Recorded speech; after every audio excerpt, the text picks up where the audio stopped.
and also the leadership of our Honorable Chief Minister, the dynamic Y.S. Jagan Mohan Reddy Garu. Today, Andhra Pradesh is rapidly growing, progressing under his clear directions across all dimensions. Our Honorable Chief Minister has set a path for balanced regional development and sustainable economic growth inspired by the Navaratnalu, an elaborate model of governance comprising of a welfare and inclusive development-driven society. Our Honorable Chief Minister has ushered in a paradigm shift in governance in the state. His clear message for all of us has been to handhold entrepreneurs from conceptualization to commissioning to marketing their products. As a state, we are committed to reducing risks for industry and lowering costs for doing business while providing a strong industrial ecosystem for all of you. First off, thank you very much for having me, and thank you, Viraji, for hosting. I've seen the power of an ecosystem. If you look at what Palo Alto and the greater Bay Area is, it's because of one institution. So I truly believe India needs to focus on building ecosystems.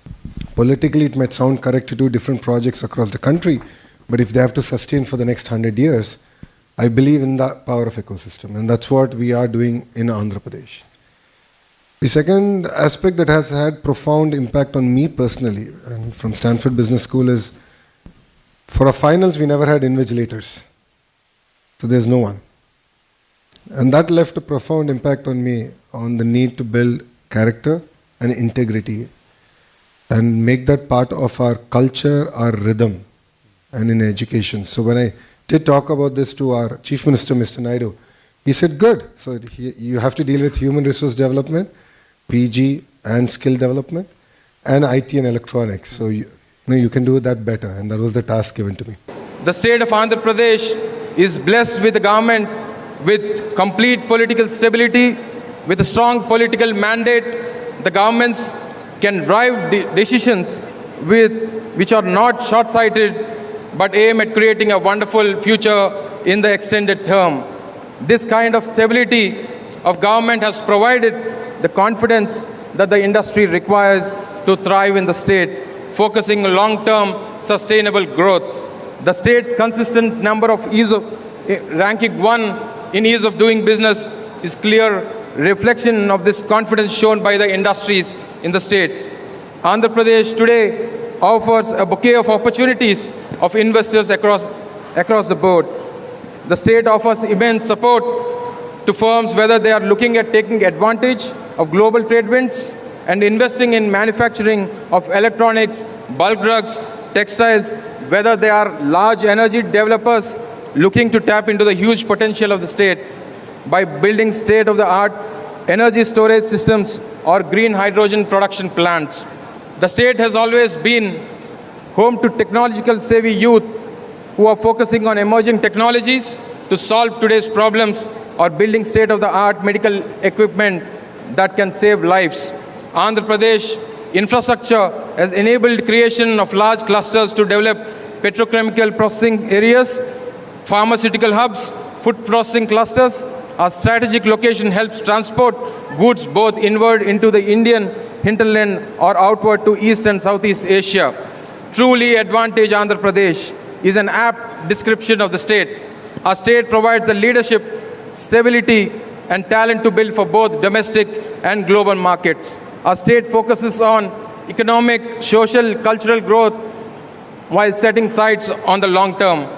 Combined with the ability to leverage natural strengths of our state, I strongly believe the Andhra Pradesh is one of the champion states to propel the Indian economy forward. Our government recognizes the importance of task at hand and is committed to delivering what we have promised to the people of Andhra Pradesh. Let me once again thank you for participating in Andhra Pradesh Global Investor Summit 2023 and explore the abundant opportunities available here. We look forward to supporting your businesses in the state of Andhra Pradesh under the dynamic leadership of our Honorable Chief Minister, Sri Y.S. Jagan Mohan Reddy Garu. Thank you, Jai Hind, and once again we all welcome you to vibrant city of destiny, Visakhapatnam. Thank you one and all. Talk about Vikasit Bharat. And taking a leaf from that book, we said, let's now focus on Vikasit Andhra Pradesh. and we broadly laid out the vision of what we want to achieve. And then we are now going back to our electorate and asking feedback on what we should do. So it's a people-led movement, number one. Number two, as a state, taking from my first question, as a state we believe in the power of ecosystems. So if you look at the state of Andhra Pradesh, we are peculiarly a long state. We have the second longest coastline. So each district is a geography for administration in India. Each district, we have specific focus areas. So if you take the southern bit, we want to focus on automotive manufacturing in one district. Renewable energy is a big thrust area. It's not just about solar, wind, it's about the pump storage projects. Close to 72 gigawatts is going to get built out in the next 5 years. Then you have the two other districts which are focused on electronics manufacturing, which is the Chittoor and Kadapa district. So like this, we have very district-specific focus areas. So coming to north of our state, we're going to focus on data centers, big data, the entire chem and pharma hub. So there's a lot of specific focus areas, and then we go back and say, what should each department do in order to achieve this vision? So for me, it's very clear that I have training institutes in the government. The ITI is polytechnic. So we're going to train manpower for tomorrow. So let's talk about all the green jobs we can create in one district. All the civil aviation jobs we can create out of one district. So that gives a lot of clarity, alignment for the state government on what we should go out achieving. And apart from that, Vikasit Andhra Pradesh, which is Swarna Andhra Pradesh that we have. Swarna Andhra Pradesh translates to Golden Andhra Pradesh. We are now working backwards of saying that, okay, if we need to achieve this kind of per capita income, then how do we go about achieving it? So which department should do what, and we're going to measure ourselves on a monthly basis, like how all of you do your business. Even the state is going to do this. On a monthly basis, we're going to measure it. And the second part is, in this journey, we don't want anyone left behind. So we are creating a family, a report card of sorts, and saying what are the project or practice we can give to that family to pull them out of the cycle of poverty. So it's no longer about wealth creation alone, but how do you ensure that even people below the poverty line can be given a handout and to just pull them out of the cycle of poverty. And that's something that I think is going to be very unique to the state, and we're going to launch this in the next 3 months. Excellent, congratulations. Just to link to that is another pioneering effort in this very short period since the election, which is the skill census.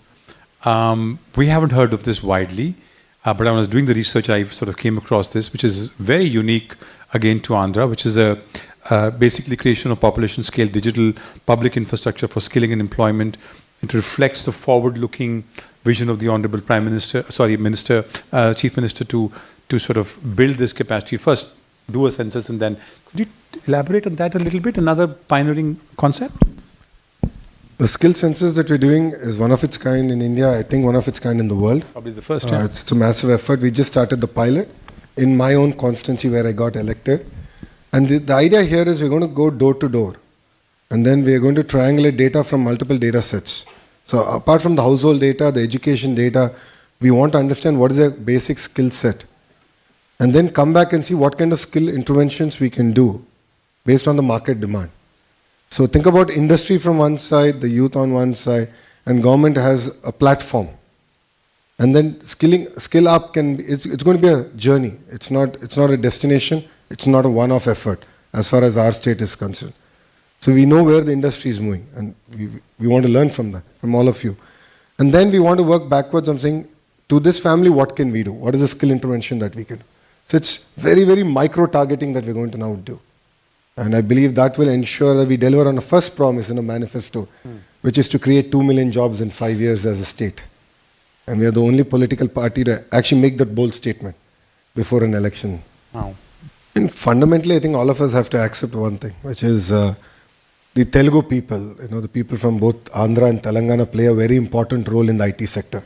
And all this points back to the reforms that Mr. Naidu did in his first term as Chief Minister, which is to get a lot of investments in education. So we have a lot of engineering colleges come up. So we have amazing talent. And this talent has gone across the globe. And taking a leaf out of that, what we are looking at as Visakhapatnam is, why can't we ride the wave of big data and the AI ML? So like when you look at Hyderabad, it was all the Y2K boom. So we have a next frontier that we can now do. And that's where I believe that Visakhapatnam can play a very important role. So we have renewable power. It's a beautiful location. So I keep jokingly saying, if Bangalore were to marry Goa and have a baby, that would be Vishakhapatnam. It's gorgeous. It's absolutely gorgeous. So it's a great location, amazing manpower, and we have a progressive government, a government which is not just talking about ease of doing business, but speed of doing business.